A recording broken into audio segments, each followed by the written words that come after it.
এতক্ষণ আসা সময় হলো? আচ্ছা, তুমি কি আমাকে ভালোবাসো? হ্যাঁ বাসি, অবশ্যই ভালোবাসি। তাহলে চলো, আজকে এখন এই মুহূর্তে আমরা বিয়ে করব, চলো। আরে দাঁড়াও, ফার্স্ট ক্লাস ফার্স্টের সার্টিফিকেট ছাড়া তোমার এই গরিব প্রেমিকের না আর কিচ্ছু নাই। বিয়ে করে খাওয়াবো কি? তোমাকে রাখবো কোথায়?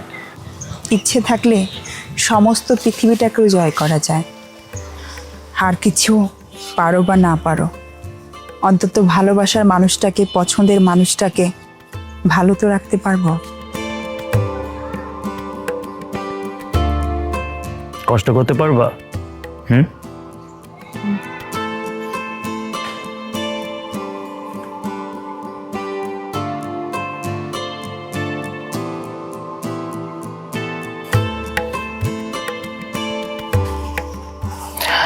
ঠিক আছে, চলো।